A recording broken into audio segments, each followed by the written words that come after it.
you let me straight to the fall. I'm broken, I'm still trying skin and bone. Now, the recent name that is sweeping the nation is Jeffrey Dahmer. So many years later, after his killing spree, Netflix made a new show, and it's all the talk. People are memeing about it, and TikTok is even talking about it.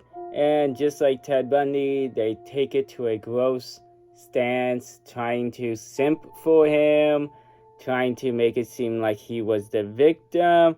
And I thought it would be a perfect time to give my take on the Jeffrey Dahmer story, which is a down-the-middle narrative facts story, not trying to build a sympathetic story, not trying to build a narrative that will make it more dramatic for a show, straight down the middle, and to also address some recent controversies with videos like this and the whole Dahmer show in general, that some people think that they just shouldn't be made. And I can understand that you're profiting off of someone killing people and making it more about the killer than the victims, but a video like this is just history in a way, and you gotta talk about these things to make sure they don't happen again. And what happened with Jeffrey Dahmer and how horrific his crimes did prevent certain crimes from happening in the future. And I would go into more of an introduction, but you all know who he is. It's time to give a definitive timeline of the Milwaukee Cannibal, aka the Milwaukee Monster, aka Jeffrey Dahmer.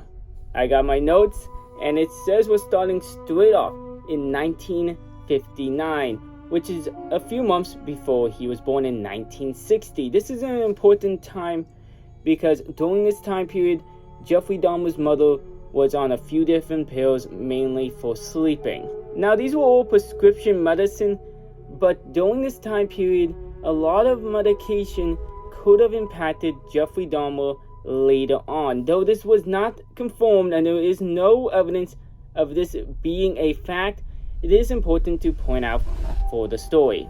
It's also important to point out for the story that after Jeffrey Dahmer was born in May 1960, that his mother likely suffered from postpartum depression, which played a big impact on the story because Jeffrey Dahmer's childhood was filled with a lot of neglect, with some people saying, especially early on, that Jeffrey Dahmer had been neglected.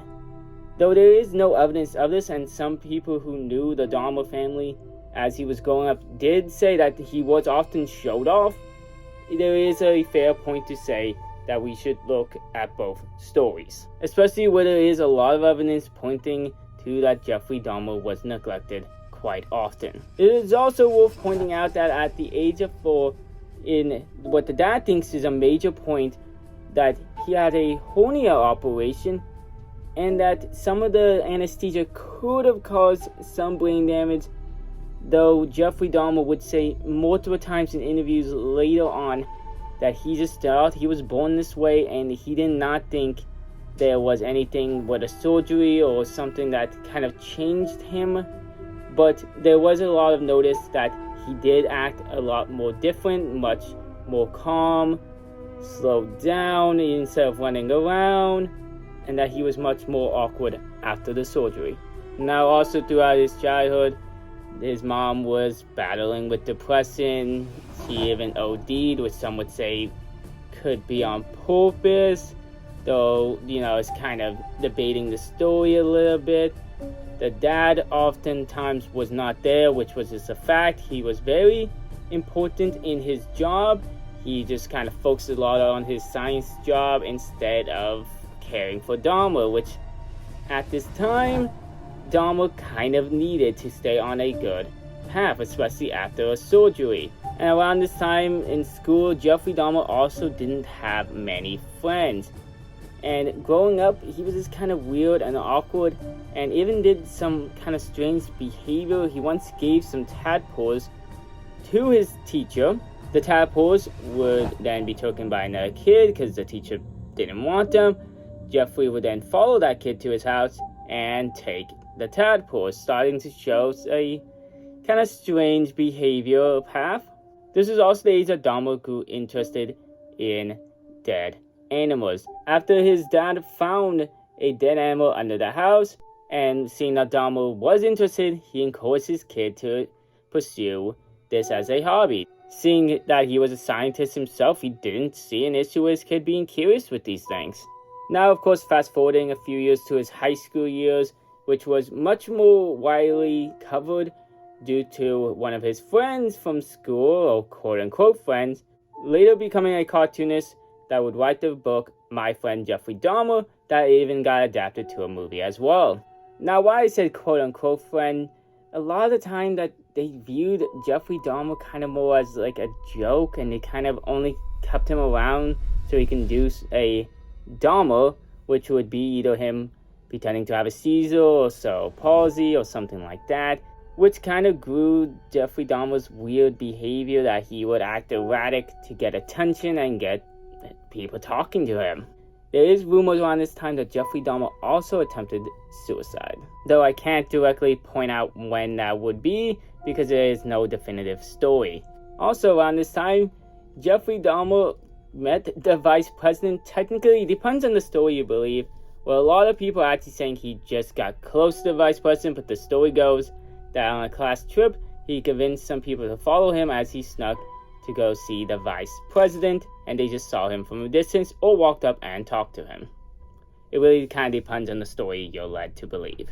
Now, at this time, a 17-year-old Dahmer is senior in high school. His parents would get a divorce, and then there will be a battle for custody of the two kids. A kind of battle of, is the mom mentally able to take care of the kids, and the mom citing violence from the dad. The mother would win custody of the younger brother, with Dahmer being kind of too old to be in the custody case. It's also worth noting around this time that the dad was cheating on the mom and commonly wasn't home, and then after the divorce was mainly spending time with his new girlfriend, and the mom would go and leave young Jeffrey Dahmer all by himself, taking the younger brother. Around this time, Jeffrey Dahmer would be by himself for like 2 to 3 months, and he would start to have a drinking problem. Even teachers would notice because he was drinking in class, but not much was done to help Dahmer, as he would use the excuse that stuff was going on at home. In 1977, Jeffrey would start stalking a young jogger. Jeffrey was kind of attracted to this jogger and wanted to knock out the jogger and do stuff while he was unconscious. And he finally went to go attempt to do this when the jogger didn't show up that day. Now, there is some people who say that the jogger showed up and they kind of just met face to face and the jogger ran away. But most stories say that the jogger didn't show up and Jeffrey kind of just gave up on the idea of ever happening.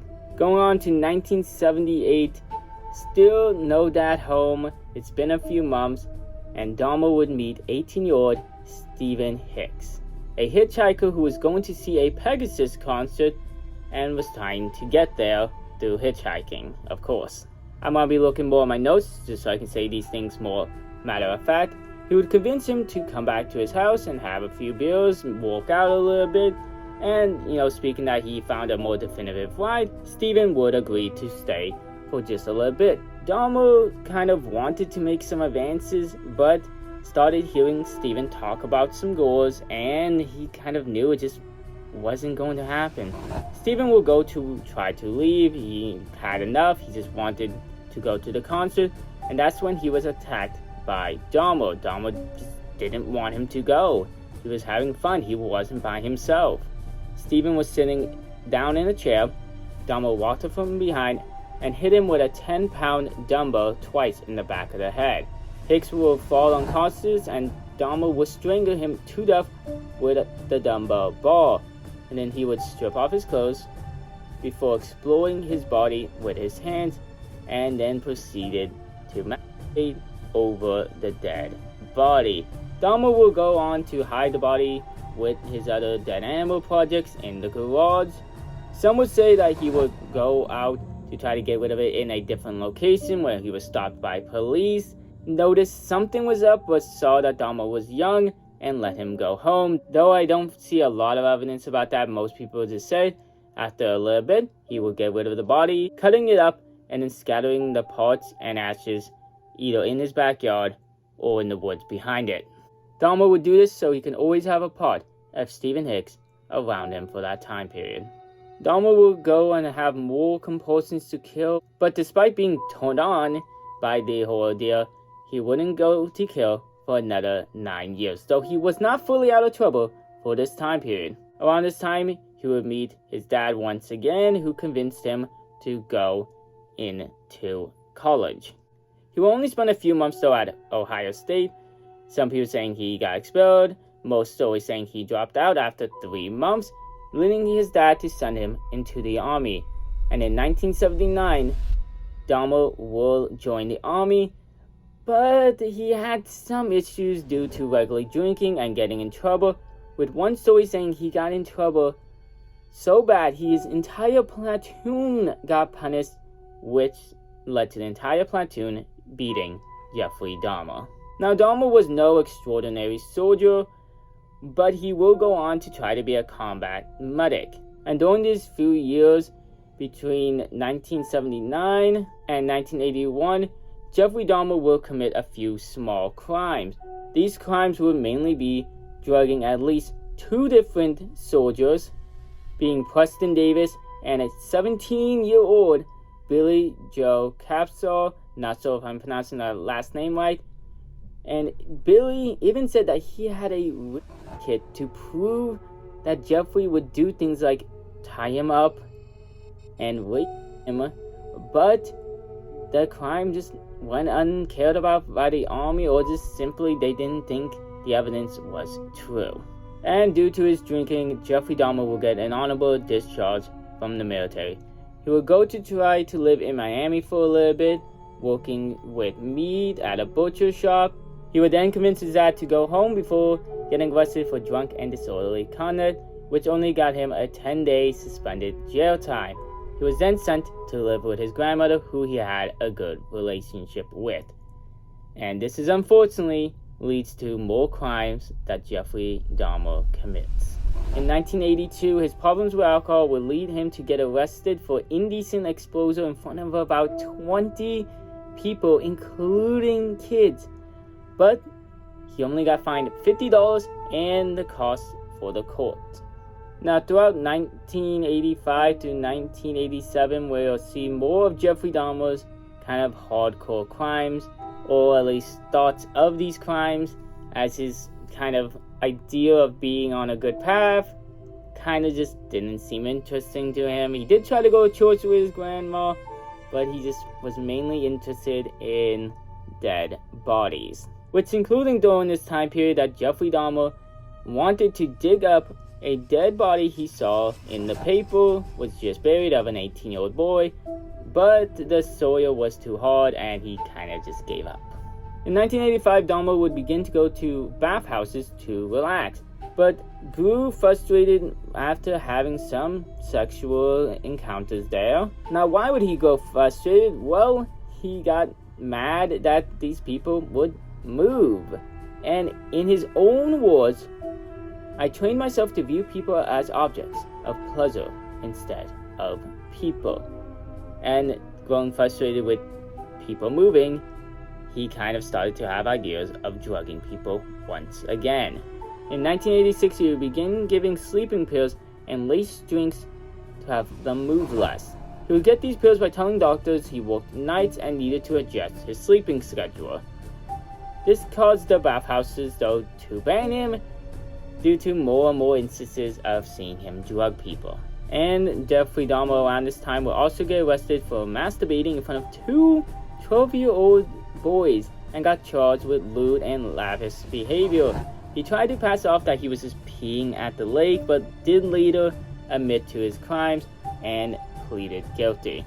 In 1987, though, his charges were changed to disorderly conduct, and he only got 1 year probation and had to go to counseling. Also in 1987, after his ban from the bathhouses, he would meet Stephen, and I may pronounce the last name wrong, Tuomi, and convince him to go to a hotel with Dahmer. Dahmer was planning to do his regular ordeal, but in the morning, Dahmer woke up to find Stephen dead, lying beneath the bed with his chest crushed in and black and blue bruises all over the body. Blood was also seeping from the corner of his mouth, and Jeffrey Dahmer would then see that his fists and forearm were very much bruised and covered in blood, but Dahmer would have no memory of this event. Being quoted to say to officers, "I could not believe this had happened." He would go on to buy a large suitcase and take the body to his grandma's house. After a week, he would cut up the body and crush the bones. He would in fact though keep the skull, using it for pleasure until it was too brittle for him to keep. Now, despite that being an accident or just something he doesn't remember being on purpose, Jeffrey Dahmer would grow interested in actually doing this, and he would go to seek out people to drug and hurt and bring back to his grandma's house. But to give this story an accurate depiction, we are gonna have to do this in a part 2. So, I'll see you all soon. Make sure you have a good night. I'm done with hitting your wall. Short notice, I just gotta let you know. You led me straight to the fall. I'm broken, I'm still trying, skin and bone.